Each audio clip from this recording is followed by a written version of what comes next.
그러나 성령이 너희에게 내리시면 너희는 능력을 받고 예루살렘과 온 유대와 사마리아에서 그리고 마침내 땅끝에까지 이르러 내 증인이 될 것이다. 아멘. 여러분, 혹시 이스라엘 민족이 비돔과 라암셋을 출발해서 애굽을 나온 다음에 가나안 가기까지 몇 번 장막을 옮겼는지 혹시 아십니까? 우리 집 이사한 것도 모르는데 남의 집 이사한 걸 어떻게 알겠어요? 그런데 성경을 보시면요, 이 민수기 33장에서 이스라엘 민족 여정이 기록되어 있습니다. 그 여정을 따라 훑어가다 보면 정확하게 몇 번 이사를 하냐면, 장막을 몇 번 옮기냐면 42번 장막을 옮깁니다. 진짜 많이 이사했죠. 40년 광야 생활에 42번 장막을 옮겼어요. 거의 1년에 한 번꼴로 장막을 계속 옮깁니다. 근데 좀 이상하지 않습니까? 성경은 완전수라는 그런 개념을 갖고 있죠. 3 혹은 7, 10, 10에 4번에서 40, 이것도 완전수라고 얘기합니다. 그런데 이스라엘 민족을 이렇게 세상에서 하나님의 나라를 상징하는 가나안까지 가는 동안에 그냥 딱 맞춰가지고 40번 딱 이사했으면 쌈박하게 기억하기도 좋고 좋지 않겠어요? 근데 아주 애매하게 42번라고 얘기를 하고 있어요. 왜 42회였을까요? 왜 42번일까요? 왜 42라는 숫자에 이렇게 성경은 그 의미를 담고 있을까요? 이 40이라는 숫자가 성경에 몇 번 더 나옵니다. 가령 혹시 어디 나오는지 아십니까? 기억나십니까? 성경 읽어보셨어요? 어디 나오냐면 마태복음 1장에 나옵니다. 아브라함과 다윗이야 선 예수 그리스도의 세계라 라고 말씀하신다면, 아브라함은 이삭을 낳고 이삭은 야곱을 낳고, 이 족부가 나오는데 여러분, 이 족부의 총 대수가 몇 번이었습니까? 42. 물론 이 대수는요 몇 개를 누락시킵니다. 예수님의 족보에서 마태라는 사람은 의도적으로 족보에서 중요하지 않은 혹은 이 몇 명의 사람들의 이름을 그냥 빼버립니다. 빼서 의도적으로 42를 맞췄어요. 제가 볼 때 이것도 의도가 있는 것 같습니다. 40이라는 숫자에 맞췄어요. 그런데 또 나옵니다. 계시록에 가서 또 보시면요 42라는 숫자가 또 나옵니다. 그럼 이 42는 뭐냐? 자, 먼저요, 이스라엘 민족이 세상을 상징하는 애굽에서 하나님의 나라를 상징하는 그 땅, 젖과 꿀이 흐르는 땅, 약속의 땅으로 가는데 몇 번 장막을 옮기냐면 42번. 자, 이게요, 이게 수평적인 의미에서 여기서 저기로 옮기는데 42번 장막을 옮기더란 거예요. 자, 그래서 그 땅으로 옮겨가는데 사실 구약 성경은요 땅에 대해서 굉장히 의미를 부여하거든요. 예를 들어서 구약 성경에서 히브리어로 교육된 이 성경을 쭉 읽다 보면 빈도수가 높은 단어일수록 의미가 더 깊지 않겠습니까? 이 질문을 던지면 아무도 대답을 못합니다. 무슨 질문이냐면요, 성경에서 구약 성경에서 네 번째로 빈도수가 높은 단어가 뭔지 모르죠. 알 리가 없죠. 이게 하예르치라는 땅이라는 단어입니다. 이 땅이요, 우리가 생각할 때 별로 중요해 보이지 않지만 구약 성경은 이 땅으로 모든 구약 성경이 풀립니다. 하나님은 땅을 창조하신 분이시고 땅의 주인이십니다. 하나님은 아브라함을 그 땅으로 가라고 부르셨어요. 그렇죠? 그리고 이스라엘 민족이 애굽에 살 때에 그 땅으로 가는 것이 그들의 구원의 완성이었어요. 그렇지 않습니까? 우리는요 이 구원이라는 것을 좀 영적으로 좀 더 형이상학적으로 생각합니다. 하지만 이스라엘 민족의 구원은 매우 단순했습니다. 어디로 가는 것입니까? 그 땅으로 들어가는 거예요. 그리고 복이 무엇이었습니까? 그 땅에서 오래 사는 게 복이에요. 그렇죠? 그 땅이 포도나무 아래서 무화과나무 아래서 하나님의 말씀을 읽고 손자와 손녀 대대손손 그들의 재롱을 보고 사는 것, 이게 바로 복이다라고 여겼습니다. 무엇이 심판입니까? 무엇이 하나님의 재난과 심판과 형벌이었습니까? 그 땅에서 뿌리채 뽑혀서 다른 땅으로 옮겨지는 것, 언어가 통하지 않는 다른 곳으로 옮겨지는 것, 이게 하나님의 심판이고 저주였습니다. 회복이 무엇입니까? 구약성경의 회복이 무엇입니까? 단순합니다. 그 땅으로 돌아가는 거예요. 구약성경 전체는요 하예레츠, 땅으로 다 풀려버립니다. 그래서 이 땅은 너무 중요한 의미를 갖고 있다 보니까 이스라엘 민족을 그 땅으로 들어가게 하시는 거예요. 자, 그런데요 신약에 딱 와서는요 이 땅이란 단어가 사라집니다. 나오지 않습니다. 별로 의미가 없어져 버립니다. 땅이 다른 단어로 병치돼 버립니다. 뭐로 바뀌는지 아십니까? In Christ. 그리스도 안에서 우리는 구원을 받고요, 그리스도 안에서 복을 누리고요, 그리스도 이름으로 우리 기도하고요, 그리스도 안에서 우리는 회복을 경험할 수 있습니다. 그렇지 않습니까? 그 땅이 무엇이었는가? 결국 누구라고요? 예수들한 거예요. 젖과 꿀이 흐르는 땅, 가나안 땅, 약속의 땅, 구원을 완성하는 그 땅, 이 땅은 결국 누구를 상징하는 것이었나? 예수를 상징하더라고요. 이게요, 이스라엘 민족이 여기서 저기로 가는 것이 출애굽이 아니었다는 거예요. 세상에서 나와서 어디로? 그리스도 앞으로 가는 것이 이게 구원의 완성인 거예요. 여러분, 아브라함도 마찬가지입니다. 예수님의 족보도 마찬가지입니다. 그냥 낳고 의미 없는 낳고의 역사 같은데, 이 낳고의 역사가 아브라함에서 시작해서, 이걸 거꾸로 해볼까요? 아브라함 밑에서 출발합니다. 한 작은 씨앗에서 출발해서 이게 나무가 점점 올라가는데 마침내 결실케 되고 열매 맺는데, 이 끝이 무엇이었습니까? 예수 그리스도란 거예요. 예수더란 거예요. 예수. 내 인생이 어디를 향해서 가야 되는가? 좀 넓은 집에 좋은 차 타고 편안하게 살다가 천국 가는 거 천만에 만만에 콩떡이 올시다. 그게 아니고 진짜 내가 이곳에서 예수 제대로 만나고 예수 제대로 믿고 주님과 동행하는 삶을 사는 것, 이게 바로 여러분 인생의 목표요, 목적인 줄 믿습니다. 성경을 보시면요, 하나님께서 사실은 땅에서 본토 친척 아비집, 그 고향의 땅에서 뿌리채 뽑아가지고 옮기시는 이유는 딱 두 가지밖에 없습니다. 첫 번째는 뭐겠습니까? 아브라함을 부르시면서 사명을 감당케 하기 위해서. 맞죠? 하나님의 말씀을 성취하고 구원을 완성하시기 위해서 하나님은 아브라함을 부르시고 야곱을 불러내시고 그리고 요셉을 불러내셨어요. 여러분, 그 집에서 옮겨지는 건 구원을 위해서 불러내십니다. 근데 두 번째 이유가 있습니다. 왜 불러내는지 아십니까? 하나님의 심판이에요. 좀 전에 말했지 않습니까? 이스라엘 민족 말 안 들으면 내가 전쟁을 일으킨다, 천재지변을 일으킨다. 그래도 말 안 들으면 어떻게 한다고 했습니까? 뿌리채 뽑아서 언어가 통하지 않는 다른 나라로 보내버리겠다 라고 말씀하셨어요. 자, 이 고향을 떠나서 이 미국 땅 이상한 나라에 와 있는 여러분들, 여러분은 사명을 위해서 와 계십니까? 저주받아서 와 계십니까? 어떻게 생각하십니까? 혹시 저주를 받아서 왔다 할지라도 여기서 예수 만나고 예수로 만나고 예수로 충만해서 사명의 인생으로 바뀌는 은혜가 있게 되기를 축원합니다. 그래야 여기 와서 고생하면 보람이 있지. 안 그래요? 말도 안 통한 동네 와가지고 얼마나 힘들었어요. 얼마나 힘들었어요. 진짜 힘들었죠. 그래서 여기서 진짜 예수 믿고 예수 만나는 게 이게 진짜 복인 줄 믿습니다. 아멘. 결국은요, 하나님께서 이 애굽에서 가나안 가는 것도 결국은 가나안이 아니고 어디로 인도하더라고요? 예수로 인도하는 것이고, 아브라함에서 시작해서 긴 이 구약의 역사도 결국 끝이 누구였습니까? 예수 앞으로 가더라고요. 예수가 드러나는 것, 내 인생을 통해서 예수가 나타나는 것, 이게요 내가 존재하는 이유와 목적이라는 거예요. 여기 교회 잘 짓고 그냥 우리끼리 모여가지고 사는 것, 이게 우리에게 이게 복인가? 그게 아니고 여기서 진짜 예수를 제대로 만나가지고 내 삶을 통해서 예수를 마음껏 드러내는 것, 이게 진짜 복이라는 거예요. 사람들이 여러분을 통해서 예수를 보는 은혜가 있게 되기를 간절히 축원합니다. 자, 제가 오늘 요 사도행전 1장 8절 말씀을 읽었어요. 여러분들은 성령 충만한 이 오늘 본문의 말씀을 읽으면서 제가 두 가지 얘기를 먼저 드리고 싶은데, 사실 여러분은 이 구절 때문에 상처를 받거나 시험 들거나 열받아 본 적 있습니까? 그런 적 없죠? 저는 이 말씀 때문에 진짜 열받았어요. 정말 도대체 말씀을 뭐 이따위로 하셨어요. 얼마나 열받았는지 모릅니다. 여러분은 20대를 어떻게 보내셨는지 모르겠지만 저는 20대를 지리산에서 보냈습니다. 지리산에서.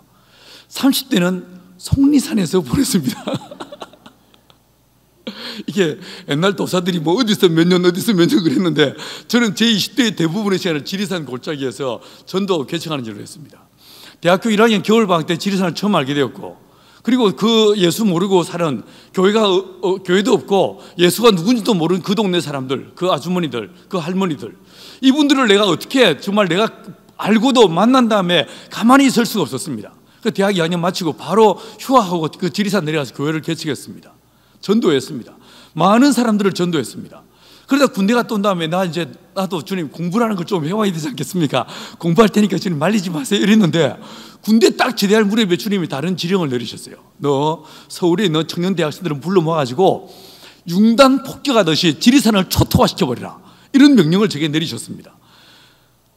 저는요 사실 공부하고 싶었어요. 근데 공부를 결국은 내가 제대로 할 수가 없었습니다. 그냥 수업만 드리고 수업만 하고요. 그 하나님의 말씀을 받고 난 다음에 제가 무슨 짓을 했냐면, 서울 지역의 모든 교회들을 찾아다니기 시작했어요. 여름 방학 때 저와 함께 지리산 가지 않으시겠어요? 이러면서 사람들을 만나러 다녔습니다. 교회 청년부 대학생들을 막 동원했습니다. 그 첫 해 제가 몇 명을 모았냐면 1200명을 모았습니다. 그들과 함께 지리산 8개 군, 어제 어떤 아줌매가 저는 거창 출신이에요 라고 누가 말씀하셨어요. 예, 거창, 의정, 산청, 합천, 함양, 이 지역 8개 군에 내려가서 사람들과 함께 전도하고 개척한 일이었습니다. 첫 해 1200명, 그 다음에 2000명, 그 다음에 2200명, 나중에 3200명이 저와 함께 내려왔습니다. 그 사람들을 동원하기 위해서 온 서울교회 대학부 청년부마다 쑤시고 다니면서 이번 여름 방학 때 저와 함께 지리산 가지 않으시겠어요? 이러다가 그것도 부족해서 지리산을 주님의 품으로 이런 포스터를 만들어서 교회마다 붙였습니다. 그것도 부족해서요, 사람들이 퇴근할 무렵에 한 장은 내 앞가슴에 붙이고 한 장은 내 등 뒤에 붙이고 서울역 앞에서, 교대역 앞에서 막 구함을 지르는데 아무도 안 쳐다봐. 그래서 벙어리 흉내를 냈습니다. 이러면서 사람들을 동원했습니다. 그래가지고 내려가서 전도하고 개척하는 일을 했었어요. 그때 온 서울 시내 교회들을 만나고 다니는데, 어느 날 제가 여러분의 성경을 어떻게 보시는지 모르겠는데, 저는 일단 성경을 다독하겠다고 마음먹었어요. 성경을 많이 읽겠습니다. 틈나는 대로 성경을 내 손에서 놓지 않겠습니다. 이래 마음먹고 하루에 60페이지 됐다 해가지고 이제 하루에 60페이지를 보고, 60페이지 읽으면 어떻게 되냐면요, 한 달에 성경을 한 번 볼 수 있어요. 참 쉬워요. 60페이지만 보면 돼요.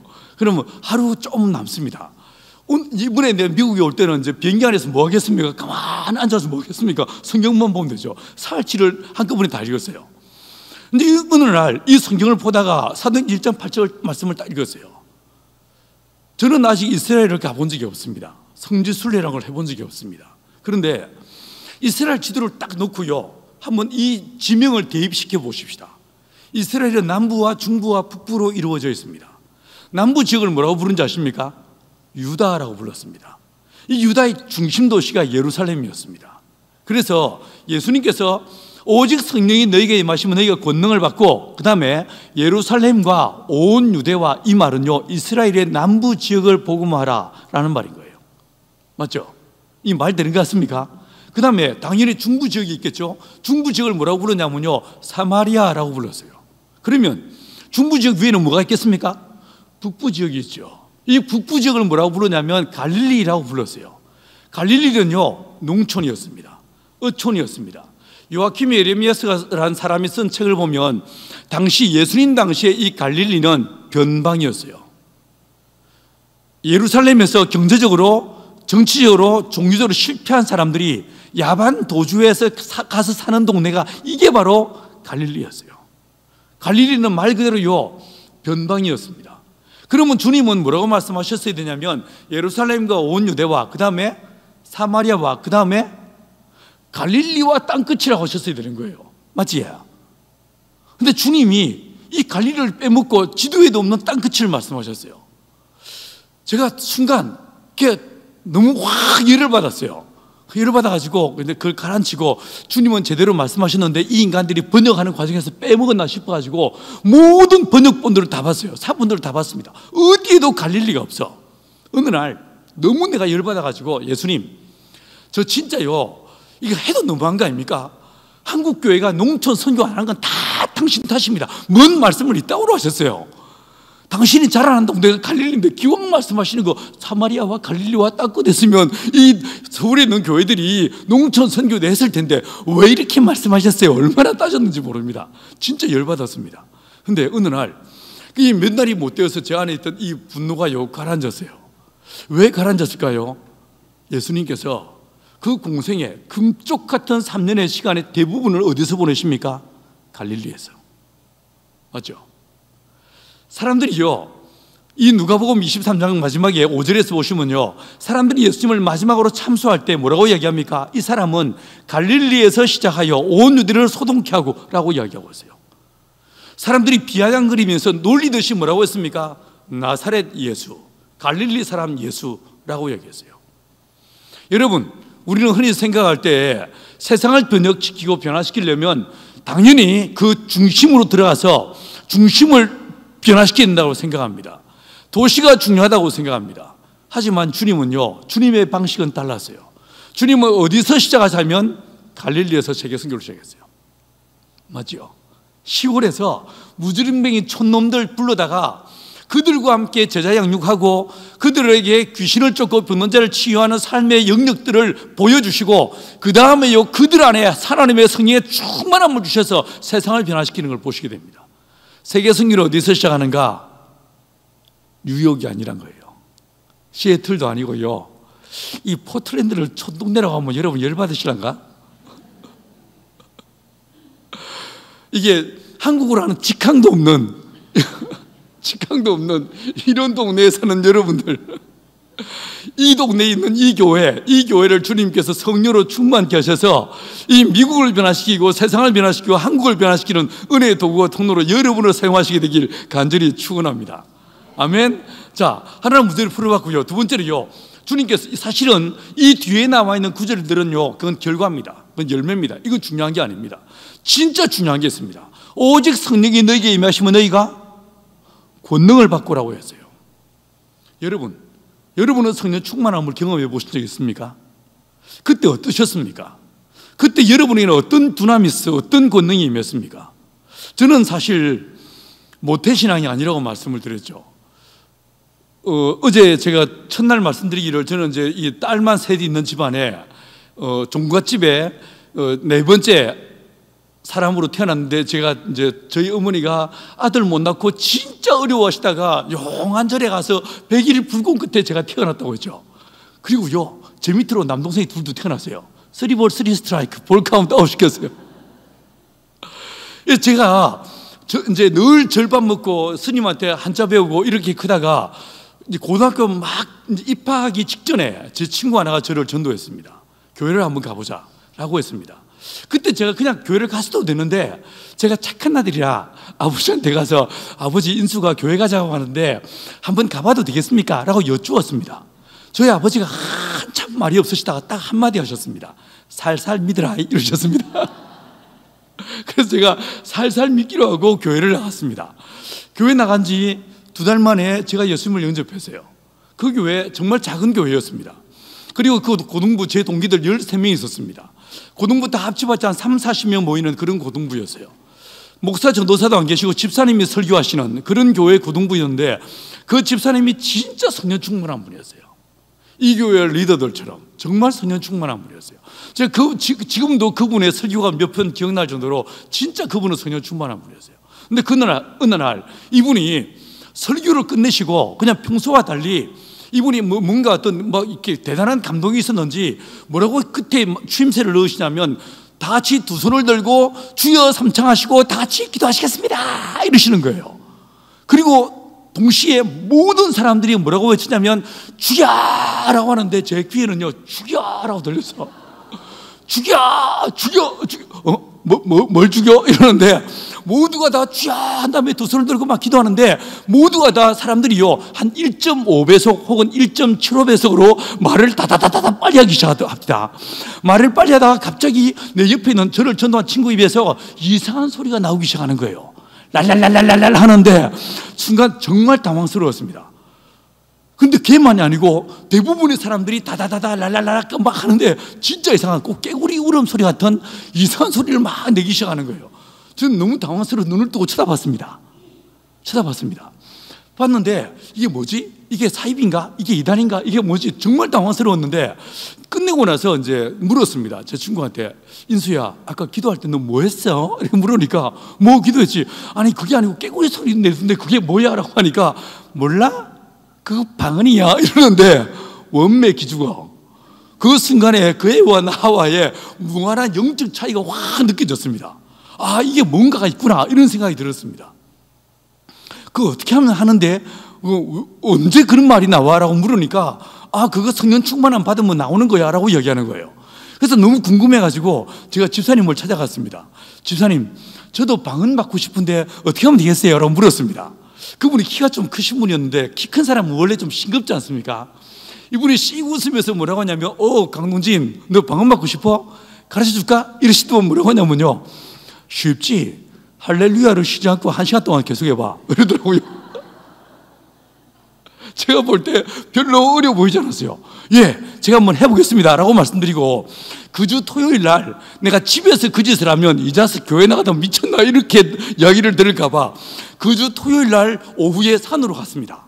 산으로 갔고, 저희 집이 이제 내가 생각할 때 워낙 조상신을 많이 섬기고 이 우상을 많이 섬겨서 거룩한 영이 쉽게 임하지 않을 거라고 생각하고, 제가 1시간 하라고 했지만 3시간 하기로 마음먹었습니다. 3시간 동안 시계를 보면서 할렐루야 할렐루야 할렐루야 할렐루야, 나중에 혀가 꼬여서 할렐루야 3시간 동안 꽉 채웠는데 혀만 꼬였지 방언이 안 터졌어요. 혀만 아팠지만 혀가 진짜 아파서 입도 아프고.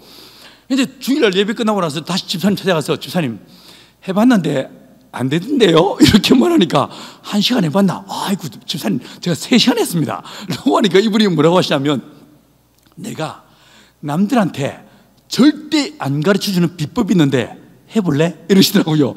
예! 라고 하니까 이분이 뭐라고 하시냐면, 2 손을 들고 할렐루야를 외치라는 거예요. 제가 볼 때 그것도 별로 어려워 보이지 않았어요. 예! 한 번 더 해보겠습니다 라고 말씀드리고, 그 주 토요일 날 저녁 9시쯤에 친구 집에 가서 공부하고 자고 온다고 뻥을 치고 랜턴 들고 산으로 올라갔습니다. 산으로 올라갔고, 처음에 2 손을 들고 할렐루야 할렐루야 할렐루야 하다가 너무 팔이 아파가지고 가까이에 서 있는 나무 사이에 가서 2 손으로 이 나무를 잡고요, 할렐루야 할렐루야 할렐루야 할렐루야 할렐루야, 새벽 동투하를 때까지 그렇게 있어서 내가 다시는 그 인간을 안 찾아갔습니다. 다시는 그 인간을 안 찾아갔어요. 방언은 안 터졌고, 너무 깊은 절망에 빠져가지고 내가 이걸 다시 절로 가야 되나, 내가 원래 절에 살아야 되는 인생인데 괜히 교회 왔나, 뭐 이런 별로 희한한 생각이 들 무렵에 제가 살고 있던 그 작은 지방 중소도시에 어떤 용한 목사 한 사람이 붕해를 하러 온다는 거예요. 이분이 능력이 있어서 귀신을 쫓고 변혼자를 치유한다는데 굉장한 능력이 있는 사람이란 거예요. 제가 귀가 속이 됐습니다. 옳거니 내가 이번 기회가 마지막 기회야, 한번 내가 마지막 더 한번 해보고 아니면 땡이야 이렇게 생각하고 그 집회를 참석했습니다. 10월달 참석했는데, 첫날 이분이 자기 소개를 하는데 뭐라고 소개했냐면, 저는 어제 제가 뭐 농부요 뭐 목수라고 얘기했지 않습니까? 이분은 뭐라고 하냐면, 자기가 어느 집회에서 귀신을 쫓고 죽은 자를 살리고 암둥이를 고치고 막 자랑하는데 방언 쉬워 이러시는데 그게 귀에 쏙 들어왔습니다. 옳거니 드디어 내가 사람을 만났다. 이분이 뭐라고 하냐면, 제가 마지막 날 집회 끝나고 안수합니다, 여러분 기도로 준비하세요 라고 얘기했습니다. 사실 그때가 중간고사 기간이라서 제가요 시험 걱정이 좀 돼가지고 첫날만 참석하고 마지막 날만 참석할까라고 생각했는데 그게 쏙 보이지 않습니까? 그래서 아예 시험을 포기해버렸습니다. 매일 저녁 참석했습니다. 드디어 마지막 날 딱 됐는데 이분이 뭐라고 하냐면, 사람들이 너무 많이 와서 안수를 못 해주겠습니다 이러는 거예요. 허구덩 세상에 시험을 포기하고 참석했는데 이 인간이 못 해주겠대. 미치겠어. 근데 이분이 뭐라고 하냐면요, 다음날 새벽기도 끝나고 자기가 안수하겠다는 거예요. 세상에 새벽기도 5시, 여기는 몇 시입니까? 새벽기도 5시. 저희 집 교회는요 그 도시의 이쪽 끝에 있었고 저희 집은요 이쪽 끝에 있었어요. 새벽 5시까지 거기에 갈 수 있는 교통편이 없었습니다. 이걸 어찌하나 진짜 고민하다가 새벽 3시 반에 일어났습니다. 그리고 뛰어갔습니다. 뛰어갔고 집회에 한 5시 한 5분 10분에 참여했는데 이미 그 딱 들어가 보니까 인산인해를 이루고 있었고 가운데 복도까지 사람들이 꽉 자리를 잡고 앉아 있었어요. 저는 저 뒤에 현관문, 이제 이 현관 그 회전문 바로 앞에 딱 앉아 있었습니다. 설교는 귀에 안 들어오고요, 저 인간 언제 설교 끝내고 언제 안수하나 이것만 이제 온통 관심을 기울이고 있는데, 드디어 기렸던 설교가 딱 끝이 나고 안수를 시작하는데, 내가 생각할 때 제일 끝에 안수 받으면 저 양반 영빨 다 떨어져서 아무 일이 없을 것 같아. 그래서 설교책을 딱 들고요 사람들 사이를 비집고 지나가면서 주여 주여 주여 하면서 중간쯤 갔습니다. 중간쯤 갔는데 한 분이 제 무릎을 팍 치면서 그만 가라 그러더라고요. 그분 뒤에 앉았습니다. 그분 뒤에 앉아가지고 쫙 기도하고 있는데 이분이 이제 장의자를 건너뛰면서 막 안수를 해오다가 드디어 제 차례가 됐어. 제 차례가 됐는데 그 옛날 부흥사 목소리 기억나십니까? 뱀장사 목소리, 주여 역시야 이러면서 불끈 제물이에 딱 안수하고 지나가는데 그분의 따스한 체온에 아무것도 느껴지는 게 없어. 얼른 그분 다리를 확 낚아챘습니다. 한 번 더. 그러니까 이분이 돌아서 가지고 두 손으로 제 머리를 잡고 주여 역시야 목만 아팠지 아무 일도 없어. 지나가려고 하는데 다시 다리 잡고 한 번 더 이러니까 한 손을 머리에 대고 등짝을 몇 개를 내리친 다음에 다리를 빼가지고 이분이 지나가셨어요. 그 자리에 퍼지러 앉아가지고 대성통곡을 하고 울었습니다. 앞에 안수받은 사람들은 지나가면서 어머 이 어린 나이에 은혜 받고 얼마나 먼 은혜를 받아. 여러분은 어디까지 성령 충만함을 갈망해 보셨습니까? 저 그날요 사람들 다 가고 새벽 5시 시작된 그 새벽기도 다 끝나고 모든 사람이 돌아오고 아침 10시까지 그 자리에 퍼지러 앉아서 울었어요. 여러분 그날 저에게는 아무 일도 일어나지 않았었어요. 그런데 제가 교회 나간 지 정확하게 1년 되는 그날 형제 친구들하고 교회에서 기도회를 하다가 그 철야기도 하는 그 시간 하나님의 성령이 제 위에 임하셨고 빛 가운데 주님이 찾아오셨고 말씀을 허락하시고 내 혀가 풀리면서 방언이 터지기 시작했어요. 여러분 하나님의 성령이 임하시면 성령 충만함이 우리에게 주어지게 되어 있습니다. 그런데 그 충만함이 어떤 엑스타시의 아주 기분 좋은 굉장한 희열 이런 수준이 아닙니다. 여러분 이 본문은 말씀하시기를요 성령이 너희에게 임하시면 너희가 뭘 받는다고요? 권능을 받는다 라고 이야기하고 있습니다. 자, 두 번째 질문, 어떤 권능이 우리에게 주어지게 될까요? 하나님의 성령이 임하시면 성령이 사람에게 임한다고 했죠. 성령이 임하십니다. 성령이 임하시면 어떤 두나미스가 우리에게 주어지게 될까요? 이 질문은요 성령 충만한 사람을 살펴보면 돼요. 여러분 주변에서 여러분이 지금까지 만났던 사람들 중에 가장 성령 충만한 분은 누구셨습니까? 이거 질문요 잘 생각하십시오. 누군지 아세요? 우리 신 목사님? 아니면 최 목사님? 누구실까요? 우리 예수님이셨어요. 그는 근본 하나님의 본체이시나 하나님과 동등됨을 취할 것을 여기지 않으시고 오히려 자기를 비우십니다. 얼마나 자기를 비웠습니까? 요한복음 1장 5절에 말하기를 빛이 어둠에 비치되 어둠에 깨닫지 못했다라고 얘기했습니다.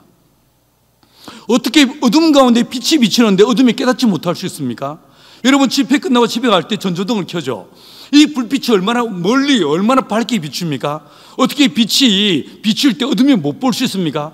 그런데 주님께서 말씀하시를 빛이 어둠에 비치되 어둠이 깨닫지 못했다라고 얘기했어요. 11절은 뭐라고 말합니까? 자기 땅에 오매 자기 백성이 영접지 않았다라고 얘기했어요. 왜요? 자기를 비우셨으니까. 하나님의 영광, 하나님의 권세, 하나님의 능력, 주님의 존귀함을 완벽하게 비우시고 나와 똑같은 사람이 되신 거예요. 근데 그분이 30살이 되시고 세례 받으십니다. 침례 받으십니다. 이 세례 후 침례를 받으시고 물에서 올라오실 새 어떤 일이 벌어졌습니까? 하늘이 열리고 하늘이 갈라지고 누가 임했습니까? 성령이 비둘기같이 예수에게 임했습니다. 자, 그러면 이 본문 말씀을 예수님에게 적용해 보세요. 오직 성령이 너에게 임하시면 너희가 권능을 받고라고 얘기했는데 우리 예수님에게 성령이 임했습니다. 그렇죠? 그러면 우리 예수님에게 무엇이 주어졌겠습니까? 권능이 주어졌겠죠. 어떤 두나미스가 예수에게 주어졌습니까? 보시면 3년밖에 안 되는 짧은 예수님의 공생에 대해서 책이 4권 기록되어 있어요. 마태, 마가, 누가, 요한. 맞죠? 이런 생각을 해보신 적이 없습니까? 뭔 비스무리한 책이 4권이요. 그냥 마태, 마가, 누가, 요한이 모여서 쏙딱하게 회의해가지고 책을 딱 한 권으로 만들었으면 얇고 안에 깔리고 얼마나 좋았을까? 이런 생각 해보신 적 없어요? 이게요 사실 진짜 비슷합니다. 그 오죽했으면 공관, 복음이라고 말하겠습니까? 근데 왜 책이 4권인가? 제가 볼 때 이 책이 4권 기록된 이유가 있습니다. 먼저요, 이게 사복음서는 나중에 혹시 내가 이게 다시 온다면 이게 사복음서를 가지고 한번 전체를 한번 풀어드리는 시간을 한번 가졌으면 참 좋겠네요. 일단 그건 뭐 anyway 뭐 잊어버리세요. 내가 무슨 말인지 잊어버리세요. 저 또 부르지 마세요. 자, 다시 돌아왔어요. 여러분 이 사복음서는 제가 볼 때 귀납법적으로 기록되어 있는 것 같습니다. 각각의 저자들이 자기들이 만난 예수가 있겠죠. 자기들이 예수에 대해서 글을 쓸 때에 내 책을 보는 사람이 예수에 대해서 이렇게 알았으면 좋겠다, 이런 주제가 있지 않겠습니까? 그렇겠죠. 그 주제에 맞는 자료들을 쫙 모아가지고 책을 썼을 거예요. 여러분, 그 책에 내용들을 읽어보시면요, 그리고 사복음서를 비교해보면 아주 명확하게 네 복음서가 달라집니다. 어떻게 달라지냐면, 먼저 각각의 복음서 맨 마지막에 나와 있는 예수님의 친언, 직접 하신 말씀, 그 말씀이 그 책의 결론 같습니다. 결론 같습니다. 그리고 그 주제가 담겨 있는 것 같습니다. 그리고 그 주제와 결론은요, 정확하게 전체 복음서에 아주 편만한 증거와 사료들로 확정되고 있는 것을 보게 됩니다. 자, 제가 볼 때 이 사복음서의 마지막 결론은요, 그 공동체, 그 교회의 신앙적 특징 혹은 영성의 차이를 보여주는 것이 아닐까라고도 짐작을 하고 있습니다. 가령 마태복음 맨 마지막에 나와 있는 예수님의 친언은 어떤 말씀으로 끝을 맺고 있습니까? 마지막 캐리그만은 어떤 말씀이었습니까? 마태복음 28장 18절 이하에서 하늘과 땅의 모든 권세를 내게 주셨으니 그러면 너희는 가서 모든 민족으로 제자를 삼아 아버지와 아들과 성령의 이름으로 세례를 주고 내가 너희에게 분부한 모든 것을 가르쳐 지키게 하라. 가르친다. 디다케라는 말이 나와요. 그런데 이 사복음서를요, 동일한 상황에서 각각의 복음서가 어떻게 기록되어 있는지를 비교할 수 있는 책이 있습니다. 헬라어로 된 비교 사복음서 대조표라는 책이 있습니다. 이 책을요, 비교해서 동일한 컨텍스트에서 각각의 복음서가 어떻게 기록되어 있는지를 쭉 비교해서 읽고 가다 보면 진짜 신기하게도요, 이 마태복음은 습관처럼 동일한 상황에서 가르치시기를 가르쳐 가라사대, 이 말을 계속 반복해서 쓰고 있습니다. 우리 신 목사님 설교할 때 이 양반이 자기는 못 느끼겠지만 본인이 자주 쓰는 단어가 있습니까, 없습니까? 아직 모르시겠어요? 제 아내는 기도할 때 참으로란 말을 참으로 많이 씁니다. 참으로 좋으신, 참으로 선하신, 이 참으로 말을 진짜 많이 씁니다. 한번 녹음해서 들려주니까 이 사람 얼굴이 빨개집니다. 우리가요, 나도 모르게 자주 쓰는 단어가 있습니다. 대부분의 설교가들은 마찬가지입니다. 자, 그런데 이 마태라는 사람이 3년을 예수님을 지켜보았어요. 따라다녔습니다. 그 결과 이 마태가 만난 예수, 마태가 경험한 예수, 이 마태가 우리에게 들려주고 싶은 예수는 어떤 분이었는가? 하나님의 성령이 예수에게 마시니까 능력이 주어지는데, 두나미스가 주어지는데 어떤 능력이 주어졌는가? 말씀의 권능이 주어지더란 거예요. 이 말씀을 너무 쉽고 너무 재밌게 너무 귀에 쏙쏙 들어오게 가르치는 우리 예수였다는 거예요. 여러분, 혹시 기억나십니까? 예수님께서 어느 날 고향 마을에 가셨습니다. 거기서는 그들이 믿지 아니하므로 아무 이적을 행하지 않으셨습니다. 그런데 다만 주님은요, 그들의 말씀을 전했을 뿐이었어요. 자, 그런데 그 말을 들은 고향 마을 사람들이 뭐라고 말합니까? 이 사람이 이 교훈은 우리의 서기관과 같지 않다 라고 말했죠. 이 사람의 이 지혜와 이 소피아와 이 능력이, 이 두나미스가 어디서 났느냐라고 이야기하고 있습니다. 말씀을 했을 뿐입니다. 그런데 그 예수의 말씀을 듣고요, 이 사람의 이 지혜와 능력라고 말합니다. 똑같은 말입니다. 권능과 같은 말입니다. 예수님의 그 사역을 보고 예수님의 고향 마을 사람들은요, 이 사람은 능력의 사람이다 라고 말하고 있더란 거예요. 여러분, 이 능력이 무엇이었습니까? 말의 능력이더란 거예요. 사복음서에서 이 마태는 습관처럼 말씀이란 단어, 가르친다는 단어, 이 말을 계속 반복해 쓰고 있습니다.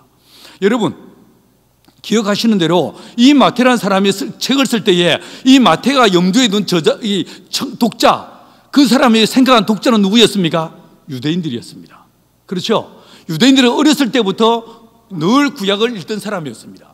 이 구약을 읽던 사람들에게 그 구약에 말하는 예언과 율법을 완성하시고 성취한 분으로서 예수를 말하기 위해서 의도적으로요, 하나님의 성령이 예수에게 마시니까 말씀의 능력이 주어졌다, 이 시각으로 마태복음을 기록하고 있는 거예요. 여러분, 하나님의 성령이 예수에게 임했습니다. 예수님에게 어떤 능력이 주어졌습니까? 말씀의 능력이 주어집니다. 어떻게 그럴 수 있을까요? 하나님의 성령은 진리의 영이십니다.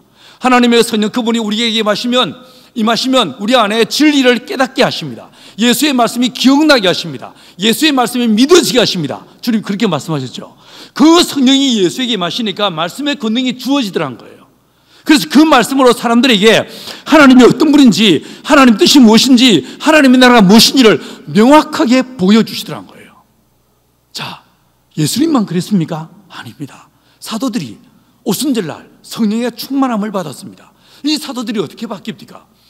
사람들이 이 예수의 제자들을 지식 없는 범인으로 알았습니다. 그런데 이 사도들이 하나님의 성령의 충만함 받으니까 어떻게 바뀝니까? 그 다락방에 머물러 있지를 못합니다. 달려나갔습니다. 그리고 뭐라고 말합니까? 여러 부형들이여 내 말을 들으라. 말하기 시작합니다. 말의 능력이 주어지는 거예요. 이 말 앞에서 어떻게 합니까? 하루에 3,000명이 통회하며 자복하며 주 앞에 돌아오게 됩니다.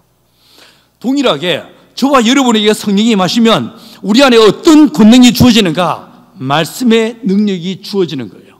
말씀의 지식과 말씀의 지혜와 말씀의 두나미스가 우리 안에 임한다는 거예요. 할렐루야.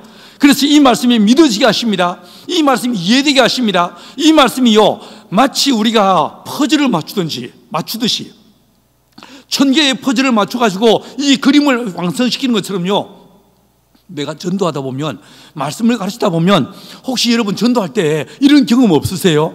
여러분이 전도하고 있는데 내가 전혀 준비하지 않았던 말들이 막 내 입에서 나와. 어머, 어떻게 내 입에서 이런 말들이 나오지? 여러분 입에서 나오는 말 때문에 여러분이 은혜 받고 막 감동받아 본 적 없이요? 전도를 안 해봐시요? 전도하다 보면 그럴 때가 있죠. 사람들을 가르치다 보면요, 전혀 내가 준비하지 않았던 내 원고에 없는 말들이 막 나올 때가 있습니다. 그로 인해서 사람들한테 더 큰 감동과 감격을 줄 때가 있습니다. 마태복음 10장에서 주님 뭐라고 하십니까? 너희가 왕들 앞에 고관들 앞에 서게 될 것이다. 그러나 무슨 말을 할지 염려하지 마라. 말씀하시는 분은 누구시라고요? 성령이시란 거예요. 할렐루야. 하나님의 성령께서 우리 가운데 임하시면 첫 번째 어떤 능력을 주시는가? 말씀의 능력을 주시는 거예요. 말의 권세를 주시는 거예요. 하나님의 말씀이 믿어지게 하시고 이해되게 하시고요, 그리고요, 이 말씀을 풀어 설명할 수 있는, 이 말씀을 가르칠 수 있는, 이 말씀을 선포할 수 있는 강력한 힘과 능력이 우리에게 주어지게 된다는 거예요. 여러분, 이 은혜를, 이 능력을 여러분에게도 주어져서 이 능력을 잘 활용할 수 있게 되기를 간절히 축원합니다. 생각을 해보시면요, 내가 예수 믿지 않습니까? 우리가 예수 믿잖아요. 우리 안에요, 두 가지 말의 능력이 주어집니다. 첫 번째로는 기도의 능력이 주어집니다. 그렇죠? 너희가 전에는 내 이름으로 아무것도 구하지 아니하였으니 이제는 내 이름으로 무엇이든지 구하라 라고 말씀하십니다. 무엇이든지 어떤 어려움 가운데서 내가 기도하면 하나님 역사하시고 기도하면 하나님 응답하시고 이런 능력을 경험할 수 있습니다.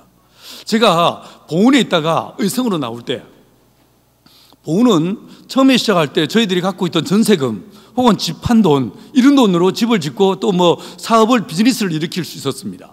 근데 의성은요, 그렇지 않았어요. 이미 보훈에 자기 전세금, 자기 집 한 돈, 심지어 아이들 뭐 교육보험 넣었던 거, 또 뭐 암보험 넣었던 거 다 해약해가지고 그 모든 돈을 보훈에 다 쏟아부었어요. 그리고 아무것도 없이 정말 몸뚱아리에 하나만 가지고 의성에서 두 번째 운동체를 개최하기 위해서 나왔습니다. 그때 나올 때 온 보훈에 있는 식구들이 도대체 무슨 돈이 있어서 땅을 사며 무슨 돈으로 집을 짓는단 말이냐, 꼽을 치는 돈이라도 있냐라고 얘기했습니다. 돈이 있기는 어디 있어? 여러분, 제가 뭐라고 하는지 아십니까? 하나님이 이 땅의 주인이고 상천하시의 왕이십니다. 그분이 땅을 주시고 그분이 돈을 주실 거예요 라고 말씀드렸어요. 사람들은 다들요, 의아해하면서 설마라는 눈빛이었었습니다. 근데 그때 제가 의성으로 나오는 그의 부활절 시즌에 서울에 있는 굉장히 큰 교회에 부흥회를 했습니다. 그리고 바로 부흥회 끝나자마자 바로 그날 제가 브라질로 날아가서 브라질에서 제가 거기서 이제 집회를 하고 이어서 이제 그 교회는 저를 잘 몰라가지고 부흥회만, 이 교회처럼 부흥회만 시킵니다. 그래서 제가 그 교회한테 뭐라고 했냐면, 저를 잘 모르시죠? 제가 여기 또 언제 오겠습니까? 새벽 저녁으로 부흥회 인도해 드릴 때 말씀 좀 할 테니까 낮에 브라질 사람들을 모아주세요. 그들한테 제가 농업과 양계를 강의하겠습니다 라고 얘기했습니다. 아이고 되겠습니까? 걱정하지 마십시오. 피곤하실 때다. 괜찮아요. 이래가지고 사람들 100여 명을 모았습니다. 모아가지고 낮에 아침에 8시 반부터 오후 5시까지 강의를 했어요. 그리고 7시에 저녁 집회를 했어요. 다음날 새벽 5시에 새벽 예배를 인도했죠. 풀리 하루 종일 말씀을 전하고 강의를 했어요. 근데 둘째 날 양계를 막 다 이제 오전에 강의 들으신 분 저 그 약간 맛배기 보여드렸는데 재밌었죠? 이 양계에 닭에 대한 이야기들을 막 풀어가는데 이 둘째 날 주님께서요 저한테 뭐라고 하시냐면 동진아 너 저 사람들한테 중에 한 사람한테 양계장 지을 돈을 헌금해줘 라고 하시는 거예요. 음성이 들렸어요. 그 주님께 뭐라고 했냐면 주님 내가 돈이 어디 있어요? 라고 얘기했어요. 아니 돈 없는 걸 하시면서 무슨 그런 말씀을 다 하세요? 이렇게 했는데 아니야 돈이 있어 라고 하시더라고요. 돈 없다니까요. 아니야 계좌를 찍어봐 그러셨어요.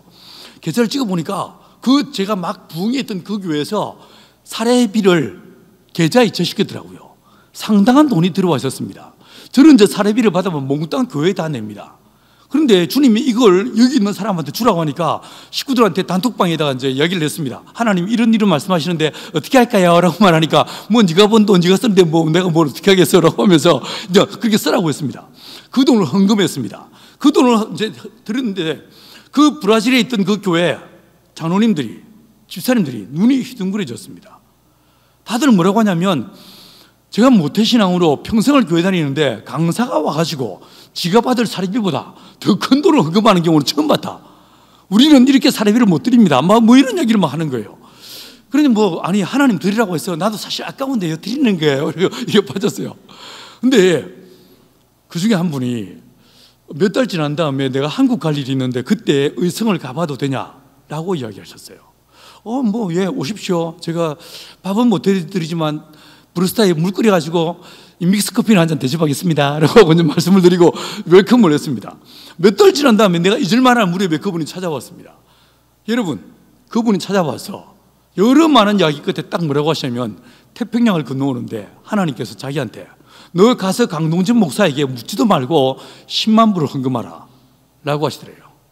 이분이 뭐라고 하냐면 자 사실 이 돈 진짜 아까운데 하나님이 드리라고 해서 어쩔 수 없이 드리는 거예요. 이를 바쳤어요. 그 돈으로 땅을 샀어요. 여러분 하나님 아십니다. 무슨 말씀인지 아시겠어요? 주님이 하신다는 거예요. 여러분 내가 다 계획 짜고 내가 다 계산하면요 하나님이 어느 부분에 역사하실 수 있겠습니까? 그렇지 않겠습니까? 내가 너무 계획적으로 너무 내가 설계해서 내가 다 이 계산해서 살면요 하나님이 역사하실 이유가 어디 있고 필요가 어디 있겠습니까? 그러니까 우리 인생 안에서 기적을 경험할 수가 없는 거예요. 안 그래요? 때로는 틈을 드리고 때로는요 여지를 드릴 때 하나님이 역사하시는 거예요. 안 그렇습니까? 벼랑 끝에 서고 정말 내가 아무것도 없는 벼랑 끝에 딱 서는 그 느낌, 그 상황 하나님만 신뢰하고 믿음으로 설 때 그때 주님은 역사하시는 거예요. 그때 우리가 붙잡을 것이 무엇입니까? 말씀 붙잡는 거예요. 말씀 붙잡는 거예요. 그래서요 하나님은 저와 여러분에게 기도하라 라고 하는 기도의 능력을 주셨어요. 어려움을 겪을 때 난관에 부딪혔을 때 낙심하지 말고 두려워하지 말고 기도하면 하나님 응답하시겠다는 거예요. 이 은혜를 여러분이 경험할 수 있게 되기를 축원합니다. 미국 땅에 와서 여기서 예수님 제대로 못 믿으면 한국 땅에서도 제대로 못 믿을 인간들이니까 여기 불러서 그나마 교회 다니게 한 거 아니겠습니까? 여기서 제대로 예수 믿으면 여러분 어디까지 가시겠어요? 정신을 차리고 더 이상 헤매지 마시고 여기서 제대로 예수 믿으세요. 아멘 하셨어요? 자, 그런데요 그것만 있지 않습니다. 두 번째 말의 권세가 있습니다. 내가 진짜 제대로 예수 믿으면 하나님 우리에게 어떤 권세를 주시면 말의 두 번째 권세를 주시는데 선포의 능력을 주십니다. 선포하게 하십니다. 이건 기도가 아닙니다. 기도는 저 앞에 아뢰는 거잖아요. 가령 사도행전 3장에서 제9시 기도 시간에 베드로와 요한이 기도하러 성전 미문으로 올라갔습니다. 남면서부터 안전병이 된 사람을 만났습니다. 이 안전병이가 뭔가 얻을까 하여 베드로를 지켜봤죠. 그때 베드로가 뭐라고 말합니까? 은과 금은 내게 없거니와 내가 내게 있는 것으로 내게 명하노니 곧 나사렛 예수 이름으로 일어나 걸어라 라고 뭐 했습니까? 기도했습니까? 아닙니다. 기도한 게 아닙니다. 두 눈 부릅뜨고요 그 사람 바라보고요 선포했습니다. 선포하니까 그 말의 권세, 말의 힘, 말의 능력을 따라 그 사람이 벌떡 일어나서 걷고 뛰며 하나님을 찬미하기 시작하더란 거예요. 할렐루야. 사랑하는 여러분, 이 말의 능력이 저와 여러분이 주어져 있습니다. 이 권세로 뭐합니까? 목사들이 마지막에 축도하는 거예요. 이게 축도는 기도가 아닙니다. 축도는 기도가 축도라고 됐지만 기도 아닙니다. 이게 선포하는 거예요. 선포하는 거예요. 기도가 아니고 선포하는 거예요. 복을 비는 거예요. 복을요 그냥 선포해 버리는 거예요. 이건요, 목사만 할 수 있는 게 아니에요. 여러분 남편들이 혹은 아버지들이 자녀들을 향해서, 아내를 향해서 여러분이 그렇게 할 수 있는 거예요. 우리 그리스도인들이 이 나라를 위해서, 이 땅을 위해서, 이 민족과 시대를 향해서 우리가 복을 선포할 수 있게 되는 거예요. 여러분들이 입에서 나오는 말들이 누군가를 살리고 누군가를 위로하는 이런 역사가 있게 되기 간절히 축원합니다. 하나님은 말씀으로 온 우주 만물을 만드셨어요. 동일하게 하나님의 형상대로 지음받은 저와 여러분에게는 동일하게 말의 권세가 있습니다. 말의 힘이 있습니다. 이 말대로 되어지는 진짜 놀라운 힘이 우리 안에 있는 줄 믿으시기 바랍니다. 그래서요, 이 말로 저와 여러분이 세상을 축복하고 세상을 격려하고 세상을 위로하고 세상을 살리는 사람들로 쓰임받는 은혜가 있게 되길 간절히 축원합니다. 자, 여기서 약간 더 또 한 번 더 귓길로 나갔다 올게요. 저녁에 별로 시간 약속 없으시죠? 조금 더 길게 해도 되죠, 그죠? 자, 보십시오. 하나님의 말씀을 잘 생각해 보시면요, 구약과 신약 모든 이 성경에서 하나님이 사람에게 말씀하실 때는 하나의 패턴이 있습니다. 말씀은 패턴이 있습니다. 어떤 패턴이 있냐? 두 가지 패턴이 있습니다. 첫 번째, 모든 말씀은요, 명령형으로 주어집니다. 하나님의 말씀은 서술형이나 혹은 청령형으로 말씀하시는 법이 없습니다. 반드시 하나님의 말씀은 명령으로 말씀하십니다. 예를 들어서 주 예수를 믿을래? 이리 안 물어보십니다. 그죠? 주님께서 뭐라고 하십니까? 믿으라! 라고 선포하십니다. 그죠? 너는 너의 본토 친척 아버지 집을 떠나 내가 내게 지시할 땅으로 가시겠습니까? 이리 안 물어보십니다. 가라! 라고 명령하십니다. 그렇죠? 모든 구약에 나와 있는, 신약에 나와 있는 하나님이 사람에게 하시는 말씀은요, 명령형으로 주어집니다. 왜 명령으로 말씀하실까요? 이유가 있습니다. 그분은 왕이시니까. 그분은 주인이시니까. 두 번째 이유가 있습니다. 하나님은 사람을 만드시면서 우리 안에 혼이란 걸 만드셨는데, 이 혼은요, 지성과 감성과 의지가 있어요. 지성은 분별해요, 기억해요, 판단해요. 감정은요, 희노애락 애호욕의 이 기쁨과 모든 감정을 느끼는 이런 기능이라고 할 수 있습니다. 의지가 뭐겠습니까? 의지는 수용하든지 거부하든지, 믿든지 안 믿든지, 사랑하든지 미워하든지 둘 중에 하나를 결정하는 게 이게 의지라는 것입니다. 하나님은 사람을 의지적 존재로 만드셨기 때문에 말씀을 주실 때에 서술형이나 혹은요, 그냥 의무문으로 주시면, 청료형으로 주시면 사람들이 이걸요, 어떻게 처리할지는 모르는 거예요. 그래서 이 의지는 yes와 no예요. 수용하든지 거부하든지 둘 중에 딱 하나밖에 못합니다. 이 둘 중에 하나밖에 없다고 오늘 저녁 때 내가 교회를 가 말어 헷갈리셨죠? 아니셨어요? 우리는요, 늘 헷갈립니다. 모든 결정 앞에서 우리는요, 종로로 갈까요? 아니면 청량리로 갈까요? 늘 헷갈리게 되어 있습니다. 차라리 을지로로 갈까요? 늘 헷갈리게 되죠. 여러분, 이 헷갈림 속에서 결정은요, 둘 다를 결정할 수 없습니다. 반드시 하나만 결정합니다.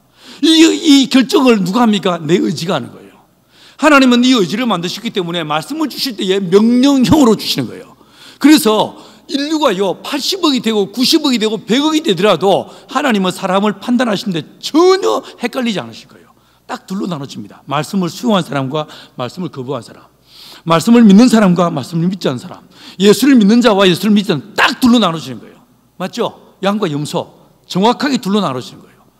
여러분, 그래서요, 하나님은 말씀을 주실 때 명령형으로 주신 거예요. 믿음은 들음에서 나며 들음은 곧 그리스도 예수의 말씀으로 말미암느니라 라고 얘기했죠. 믿음은요, 믿습니다. 이게 믿음이 아닙니다. 믿음이 무엇이냐? 하나님의 거룩한 명령 앞에 아멘 라고 순종하고 믿어 순종케 하는 이 말씀을 따라 말씀을 내 몸으로 수용해서 이 말씀을 몸으로 사는 것, 이게 믿음인 거예요. 이해하시겠습니까?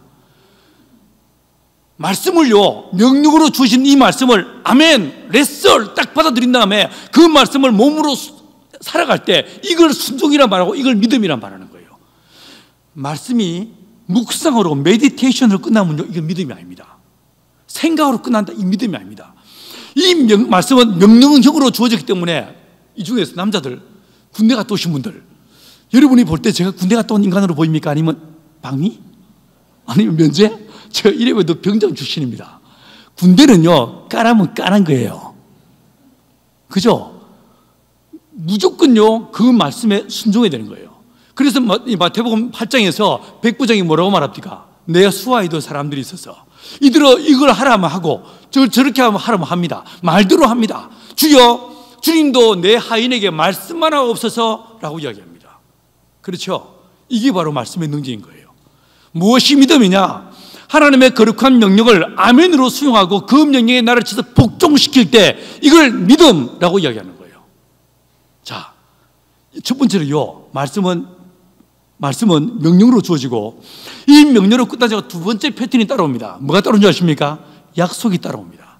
반드시 약속이 있습니다. 모든 말씀들은 명령과 약속, 이 두 가지 메커니즘으로 이루어져 있습니다. 자, 예를 들어 보십시오. 주 예수를 믿으라. 그리하면 너와 내 집이 구원을 얻으리라.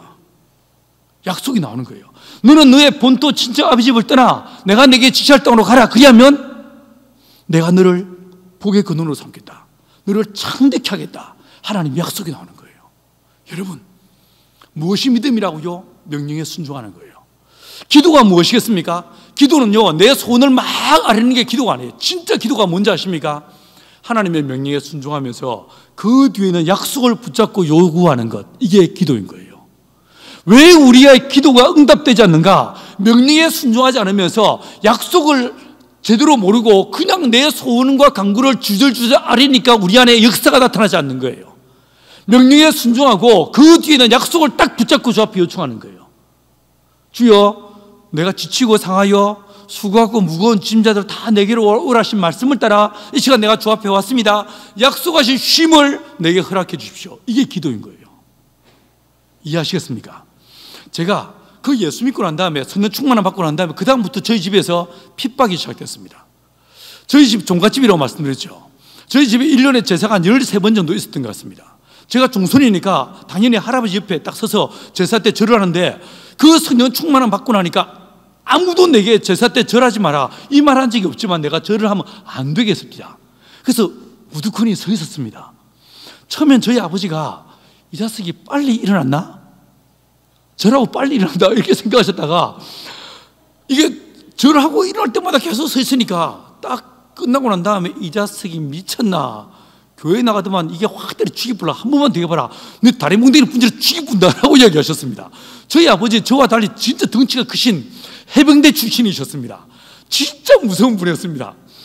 근데요, 이 제사가 한 3개월 지난 다음에 저희 아버지 잊어버릴 만할 때 또 있었을지 모르겠는데 3주 후에 있었습니다. 3주가 지난 그날 진짜 무서웠습니다. 도망을 칠까? 아프다고 뻥을 칠까? 별 희한한 생각이 다 드는데 도무지 내가 어떻게 피할 길이 없었어. 그날 제사 때 또 여전히 우두커니 서 있었습니다. 저희 아버지 그 제사 때 한마디 말 안 하고 계시다가 딱 제사 끝나고 난 다음에 준비했던 몽둥이로 저를 패기 시작했어요. 그날 이후로 제사만 끝나면 저는 죽도록 맞았습니다. 제사 아닌 날에도 이 주말이 되면 여지없이 저희 아버지 저를 매타작을 했습니다. 어느 날 보니까 강목 3개가 부러져 있는 것도 보았고요. 쇠 파이프가 휘어지도록 맞아본 적도 있고요. 제가 보던 성인들이 찢겨지고 불태워진 게 한두 번이 아니었었어요. 그러다가 어느 날 연탄 가스가 저희 집에 들어왔고 그 가스를 마시고 겨울에 제가 죽었어요. 제가 기억나는 것은 주님 앞에 가고 천국을 보았어요. 그건 진짜 아름다운 사람이 만든 곳이 아니었어요. 근데 주님이 제 등을 떠미시면서 돌아가라 라고 하셨어요.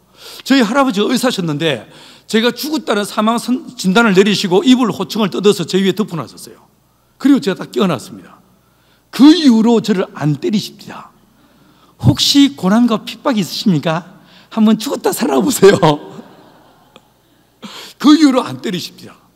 그러다가 제가 신학교 간다고 말씀을 드리니까 저희 아버지 우시면서 정말 남자가 그 덩치 큰 어르신이 눈물을 보이시면서 저를 쫓아냈어요. 너는 진짜 싸가지 없는 놈이다. 넌 집안도 생각하지 않고 가족도 생각하지 않고 형제도 돌보지 않아. 넌 정말 이밖에 모르는 너무 싸가지 없다. 내가 늘 낳은 걸 수치스럽게 생각한다. 너 날 떠나가라. 난 너 내 아들로 생각하지 않고 넌 나를 더 이상 아버지라고 부르지 마라. 여기서 끝내자 라고 쫓겨났습니다. 전 집에서 쫓겨났습니다.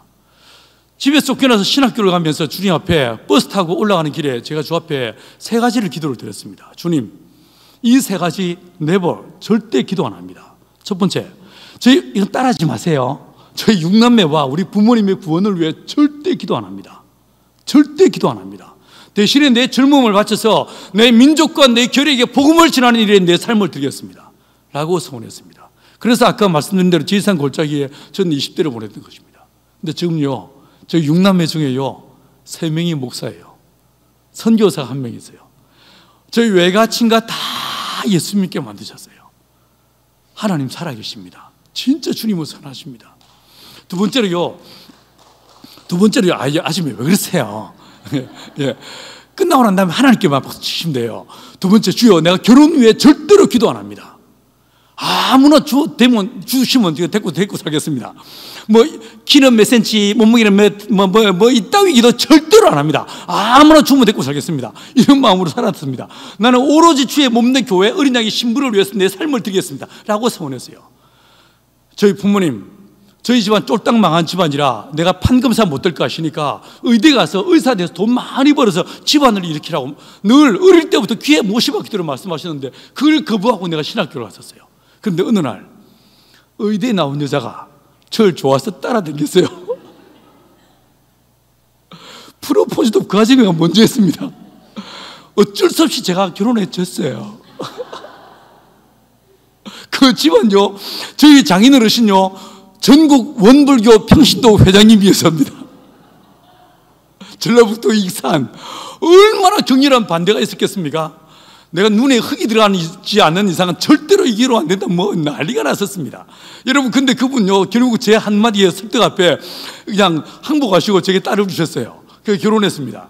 여러분, 저희 둘째 처남, 이 둘째 처남은 제가 경상도 사람이라는 것 때문에 결혼하고 7년 동안 내 얼굴을 안 봤습니다. 밥을 같이 안 먹었습니다. 꼴도 보기 싫어했습니다.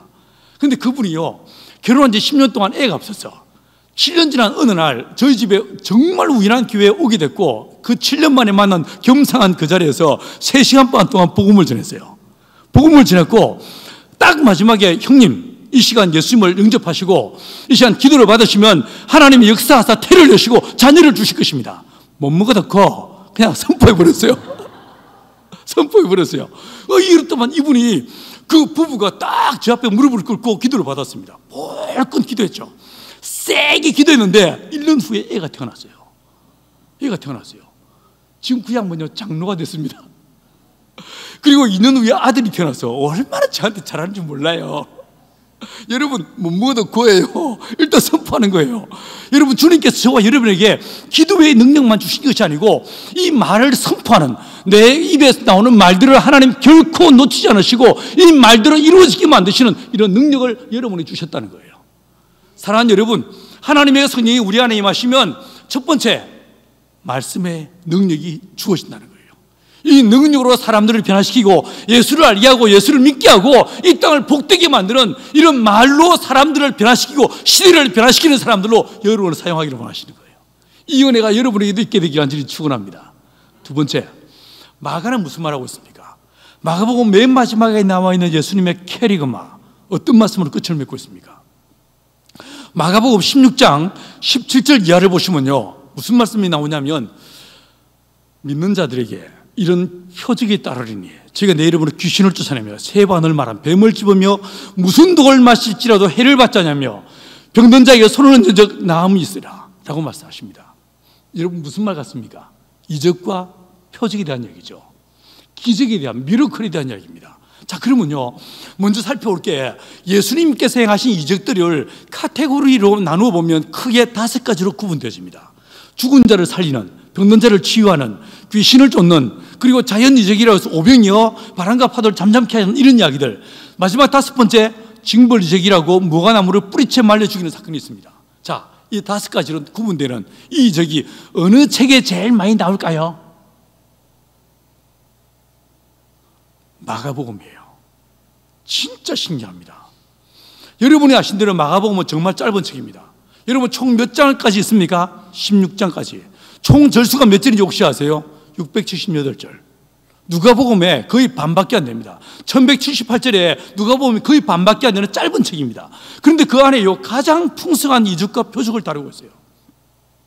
이 마가 요한이 본 예수, 마가 요한이 만난 예수, 마가 요한이 우리에게 들려주고 싶은 예수는 어떤 분인가? 하나님의 성령이 임하시니까 우리 예수님에게 생명의 능력이 주어지더란 거예요. 그래서 그 능력으로 주님이 귀신을 쫓고 병든 자를 치유하고 사람을 살리시더란 거예요. 우리는요 사복음서를 읽으면서 예수께서 병든 자를 고치고 죽은 자를 살리는 이런 이야기를 볼 때마다 아이고 뭐 이거야 예수님이 하나님의 아들이니까 그렇지 난 아니요 이런 생각이 쉽습니다. 천만에 만만의 콩떡이옵시다. 아닙니다.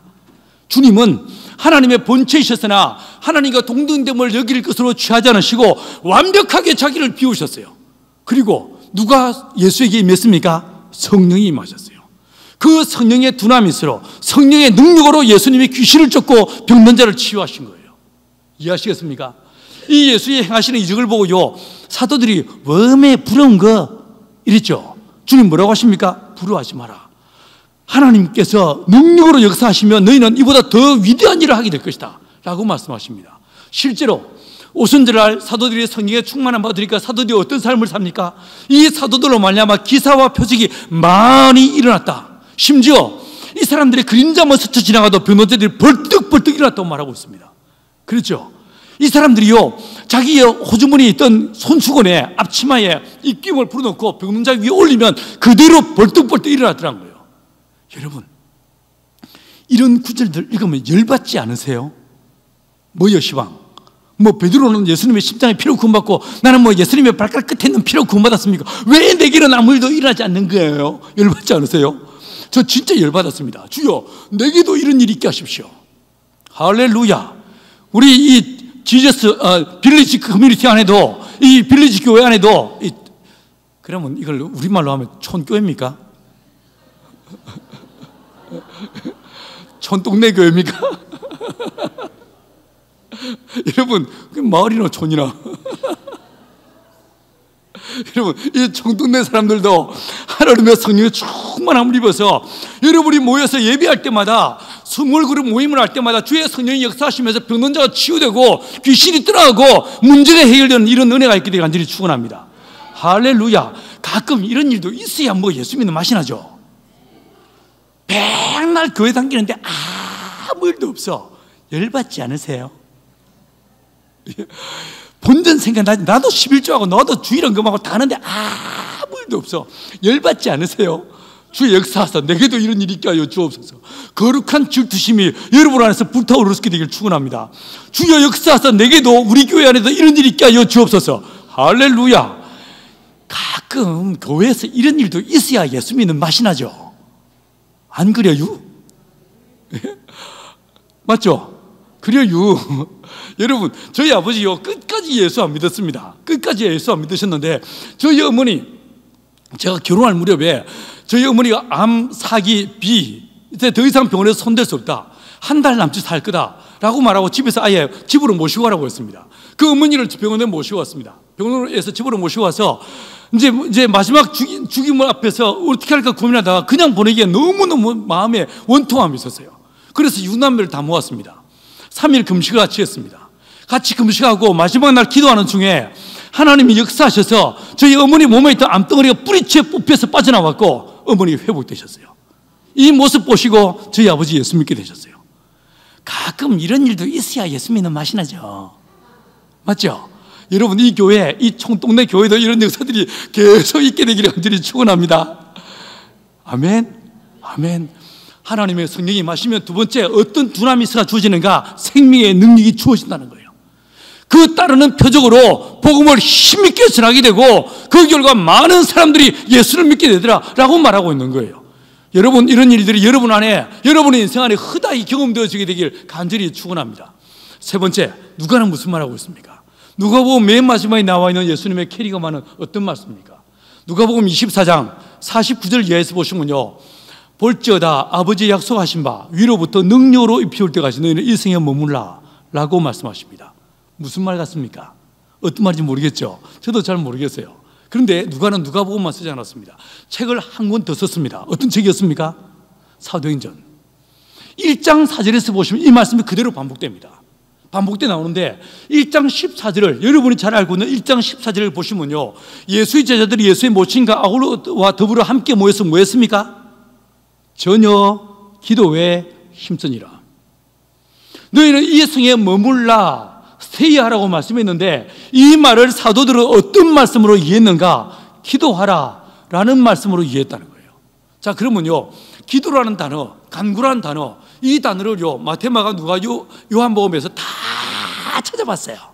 어느 책이 제일 많이 나올까요? 어떻게 하시지요? 누가복음에 제일 많이 나와요. 몇 번 나온지 아십니까? 28번 나옵니다. 여러분은 집에서 교회까지 오는데 레프트한 몇 번, 라이트한 몇 번, 신호등 몇 개 있는지 혹시 아십니까? 그걸 알 리가 없죠. 알 리가 없죠. 저는 그걸 카운트해요. 제가 논에 벼를 심어놓고 20몇 년 동안은요, 매년 난 내 논에 벼 나달이 몇 개 맺힌지를 카운트해 봤어요. 고추를 심어놓고 고추가 한 나무에서 몇 개 맺히는지, 그 배를 갈랐을 때 씨앗이 몇 개 맺히는지를 이걸 매년 관찰했어요. 똑같은 방식으로요, 기도란 단어, 간구란 단어를 이 신약 성경 사복음서에서 다 찾아봤습니다. 어디에 제일 많이 나오는가? 누가복음에 제일 많이 나옵니다. 28번.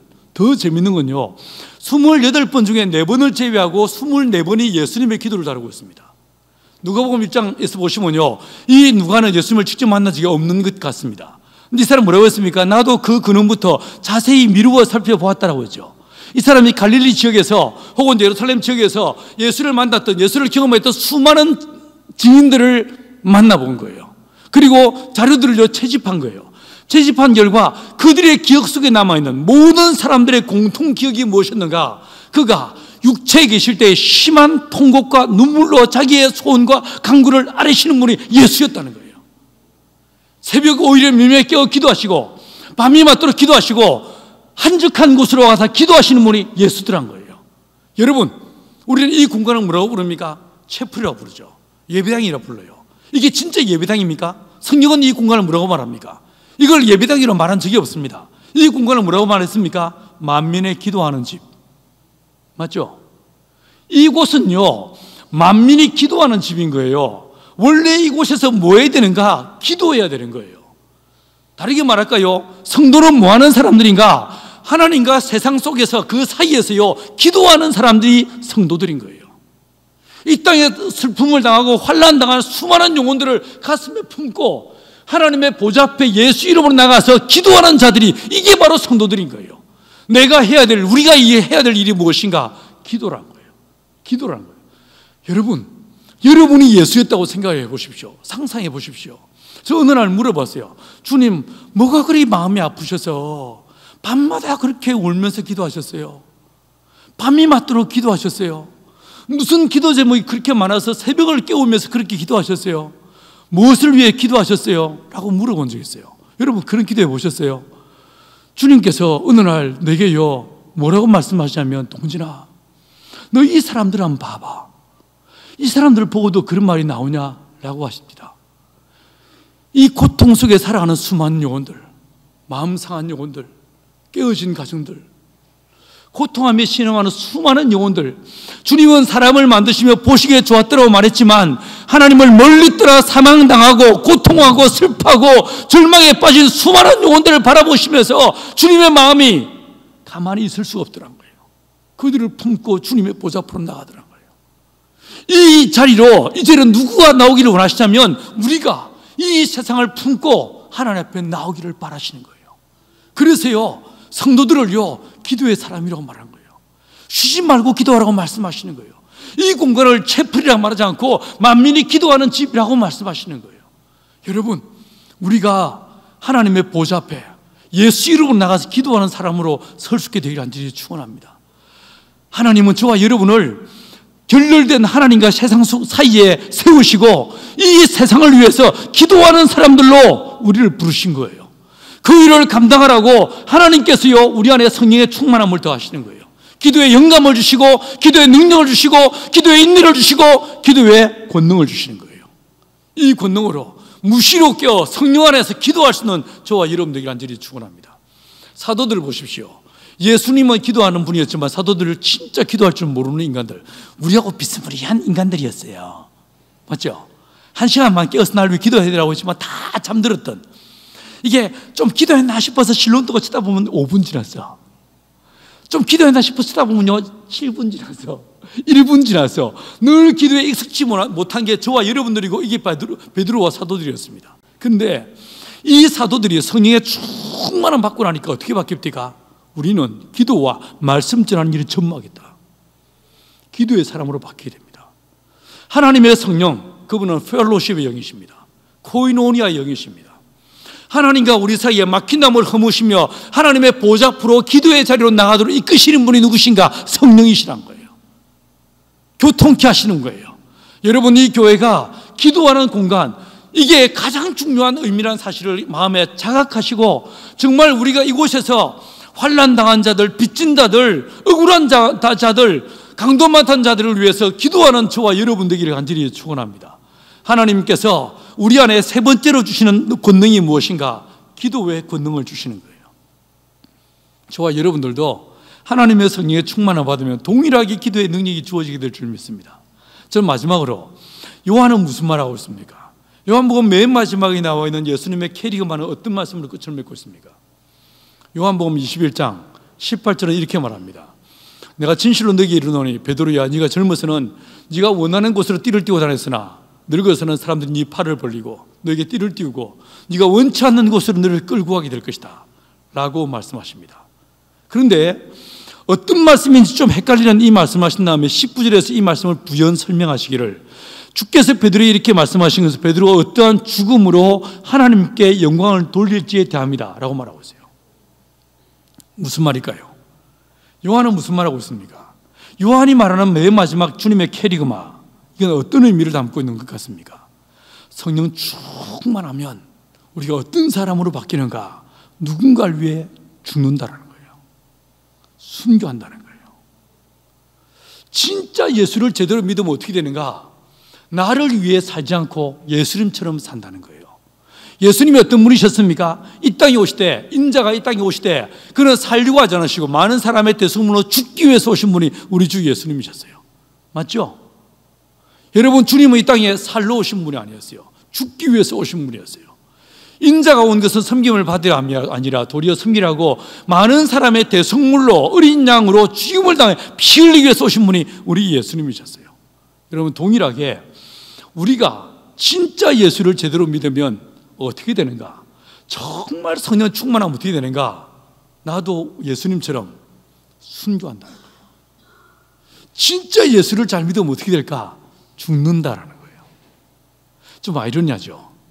근데 주님 뭐라고 하십니까? 요한복음 11장 25절 26절에서 나는 부활이요 생명이, 나를 믿는 자는 죽어도 살겠고 무릇 살아서 나를 믿는 자는 영원히 죽지 아니하리니 라고 말씀하십니다. 여러분, 주님의 나라와 하나님의 이름을 위해서 죽임을 당하는 자, 그는 영원한 생명을 얻게 될 것이라고 말씀하십니다. 잃는 자가 곧 얻게 될 것이라고 말씀하십니다. 사랑하는 여러분, 이 요한복음은 요한이라는 사람이 예수님을 처음 만났을 때 뭐 하다가 주님을 만났습니까? 그물을 깁다가 주님을 만났죠. 아마도 이거와 연결되어 있는 것 같습니다. 마태는요, 한번 정리를 해보십시다. 마태는 우리에게 성령 충만하면 말씀의 능력이 주어진다. 마가는 우리에게 생명의 능력이 주어진다. 누가는 우리에게 기도의 능력이 주어진다라고 얘기했습니다. 자, so what? 그래서 어쨌다는 겁니까? 요한은 마치 결론과도 같이 말씀의 능력이 주어지고 생명의 능력이 주어지고 기도의 능력이 주어진 다음에 그 사람들이 어떤 인생을 사는가, 진짜 예수를 제대로 믿으면 어떤 삶을 사는가, 이타적인 삶을 산다는 거예요. 나를 위해 살지 않고 누군가를 위해 사는 자의 삶을 살게 된다는 거예요. 제가 마지막 질문 하나 할게요. 예수를 제대로 믿으면 사람들이 어떻게 바뀝니까? 성령 충만한 사람과 성령 충만하지 않은 사람의 차이는 무엇이라고 생각합니까? 제가 대학에 가서 쫓겨나서 집에서 쫓겨나서 학교 갔다고 했죠. 물론 학비는 제가 이제 전액 장학금을 받았어요. 받았지만 생활비, 물론 첫 학기는 제가 학교에서 내준 기숙사에서 살았습니다. 그랬는데 이제 그 이후로 내가 어떤 뭐 여러 가지 많은 연구가, 뭐 일단 쉽게 말하면 공부를 안 했죠. 공부를 할 이유가 없었고 나는 오로지 성경만 봤습니다. 제가 고등학교 다닐 때 성경을 보려면 아버님이 잠드신 걸 확인하고 이불을 뒤집어 쓰고 랜턴 켜고 성경을 봐야 했었어요. 이러다가 들켜서 아버님이 이불을 확 뒤집고 지근지근 밟으시면서 제 갖고 있는 성경을 찢고 불태운 게 한두 번이 아니었거든요. 그러다 보니까 성경을 정말 마음 졸이면서 봐야 됐었는데 신학교 가니까 누가 내가 성경 본다고 야단치는 사람이 있습니까? 기도한다고 야단치는 사람이 있습니까? 정말 너무 좋았습니다. 그런 상황에서 이제 이게 정말 돈가숙 스가식 진짜 어려운 채플에 자고 기도실에 자고 막 이러다가 한겨울 지나고 너무 추워가지고 기도했는데 하나님 방을 한 칸 주셨어요. 그 방 주인이, 제게 방을 내주신 그 주인들이 예수를 안 믿는 집안이었습니다. 그분들은 내가 할 수 있는 게 딴 게 없고 복음에게 뭐가 있겠습니까? 복음을 전했고 그 집이 예수를 믿게 됐어요. 지금은 사역자가 됐습니다. 근데 1년 지난 어느 날 그 집에 5살짜리 꼬마 여자아이가 있었어요. 지연이라고. 걔가 교회 나간 지 약 1년이 안 된 시점이었어요. 어느 날 봄에 내가 그 아이 지연이에게 아주 가볍게 질문을 하나 던졌습니다. 지연아, 너희 주일학교 선생님 좋아? 라고 질문했어요. 근데 교회를 1년도 안 다닌 걔가 뭐라고 했는지 아십니까? 우리 선생님 이뻐. 그런데 덜 충만해. 교회에 나간 지 1년도 안 된 5살짜리 꼬마아이가 우리 주일학교 선생님은 이쁘긴 이쁜데 그 인간 이쁘긴 이쁜데 덜 충만해 라고 이야기하셨어요. 여러분은 여러분의 자녀가 볼 때, 여러분 형제들이 볼 때, 자매들이 볼 때 여러분은 어떠신 것 같습니까? 우리는 충만합니까? 충만하지 않습니까? 다시 돌아가세요. 진짜 성령 충만한 사람과 성령 충만하지 않은 사람의 차이가 뭐라고 생각하십니까? 예수를 제대로 믿는 사람과 예수를 대충 얼기설기 믿는 인간의 차이가 뭐라고 생각하십니까? 우리는 이런 질문을 받을 때마다 성경으로 들어가서 답을 찾아야 됩니다. 예수 믿는 사람들은 모름지기 내 인생의 문제와 어려움을 만났을 때에 그 문제를 내 경험 속에서 답을 찾는 사람들이 아니고 말씀 속으로 들어서 말씀 안에서 답을 찾는 사람을 예수쟁이라고 말하는 거예요. 자, 그럼 성경에서 답을 찾아보십시다. 성경은 뭐라고 말합니까? 고린도전서 15장 45절에서 바울은 이렇게 말했습니다. 첫사람 아담은 사는 영이다. 둘째 아담 예수님은 살려주는 영이다 라고 말씀하십니다. 첫사람 아담은요 흙으로 지어진 존재였어요. 그는 성령 충만하지 않은 존재였어요. 그는 어떤 존재라고요? 리빙 빙, 그냥 사는 존재에 불과하다는 거예요. 그런데 예수님은요 어떤 분이라고요? 살려주는 영이라는 거예요. 이타적 존재라는 거예요. 다시 말해서 우리 예수님은 성령 충만한 분이었습니다. 성령 충만한 사람은 자연인과 어떤 차이가 있는가? 살려주는 존재가 된다는 거예요. 나를 위해 살지 않고 누군가를 위해 사는 존재라는 거예요. 여러분의 삶을 돌아보십시오. 우리는 누군가를 살리는 자입니까? 누군가를 위하는 자입니까? 아니면 내 목숨 하나 부지하기 위해서, 내 가족 하나 건사하기 위해서 아둥바둥 살고 있는 게 내 실존입니까? 하나님은 저와 여러분을 성령으로 충만케 하셔서 내 안에 없던 말씀을 내게 주시고, 내 안에 없던 예수 이름을 주시고, 내 안에 없던 예수의 생명, 예수의 피를 주셔서 그 생명, 그 피, 그 말씀으로, 그 예수 이름으로 누군가를 살리고, 누군가를 위해 기도하고, 누군가에게 생명의 말씀으로 그 영혼을 소성케 하는 그런 자들로 우리를 부르신 거예요. 진짜 내가 제대로 예수 믿으면 어떤 일이 벌어지는가? 나를 통해서 수많은 영혼들이 회복되고 살아내게 될 것이다 라고 말씀하시는 거예요. 여러분, 우리 이 빌리지 처치가 하나님의 성령의 충만함을 입어서 이 포틀랜드를 살리고 한인 사회를 살리고 미국을 복되게 하고 이 민족을, 우리 민족을 살리는 하나님의 은혜의 도구로 저와 여러분이 쓰임받게 되기를 간절히 축원합니다. 여러분이 가는 곳마다 영혼들이 소성케 되고 죽어가던 자들이 회복되어지는 이런 은혜가 있게 되기를 간절히 축원합니다. 이건요 내 말의 능력이 아닙니다. 하나님께서 내 안에 없던 하나님의 능력을 주셨습니다. 아니 주십니다. 말씀의 능력을 주시고 기도의 능력을 주시고 생명의 능력을 주시고 그리고요 누군가를 섬기는 자로 살게 하십니다. 이걸요 약간 다른 각도에서 한번 설명해 볼까요? 여러분 이 포트랜드에 있는 한인교회들을 잘 보십시오. 몇 교회 여러분들이 한번 견학해 보신 적 있죠? 혹은 서울에 있는 교회들, 이 미국에 있는 교회들 잘 생각해 보십시오. 어떤 교회는요 이 마태의 영성이 강한 교회가 있습니다. 말씀이 좋은, 성경 공부가 발달한, 말씀이 사역이 참 좋은 교회가 있을 수 있습니다. 두 번째, 이적과 표적이 흔히 나타나는 그런 교회가 있을 수 있습니다. 치유 이적이, 능력이 나타나는 교회가 있을 수 있습니다. 혹은 세 번째로 기도, 새벽 기도, 철학 기도, 기도 진짜 열심히 하는 교회가 있을 수 있습니다. 네 번째, 구제하고 선교하는 것, 봉사하는 것, 이거 열심히 하는 교회가 있을 수 있습니다. 이게 뭐겠습니까? 내가 볼 때 어떤 교회는 마태의 영성을 따르는 거예요. 어떤 교회는요 마가의 영성을 따르는 거예요. 어떤 교회는요 누가의 영성을 따르는 거죠. 자, 그런데 다시 생각해 보시면 이 말씀과 생명과 기도와 이타적 삶은요 한 분 예수님에게 다 나타났어요. 맞죠? 그러면 우리 교회가 진짜 성령 충만하면 어떻게 됐습니까? 이 네 가지가 다 나타나는 거예요. 저와 여러분 개인들이요, 그리스도 예수의 장성한 분량에 이르도록 자라났어요. 그럼 그 자라났을 때 어떤 현상이 나타날까? 어떤 꽃을 피우게 되고 어떤 열매를 맺게 될까? 이 네 가지가 우리의 인생 안에 풍성히 나타나게 되는 거예요.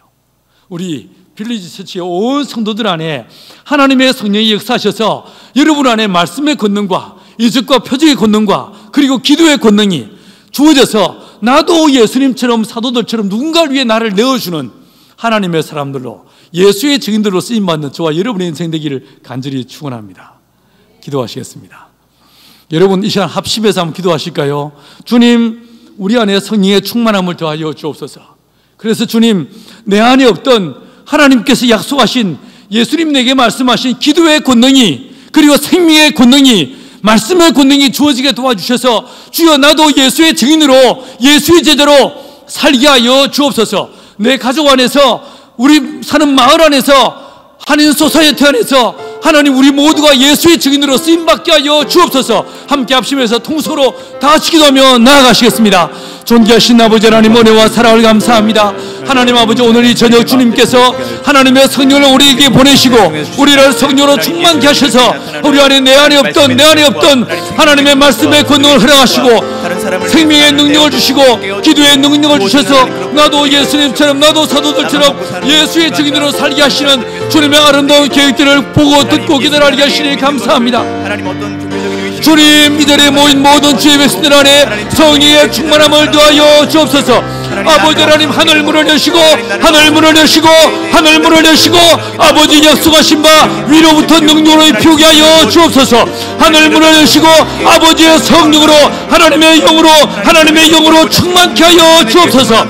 방언을 말하게 하시고 환상을 보게 하시고 주여, 주의 역사를 경험하게 도와주시고 주의 음성을 얻게 하여 주옵소서. 오 주여, 하나님의 선생님께서 이들의 심령 모두에게 임하여 주옵소서.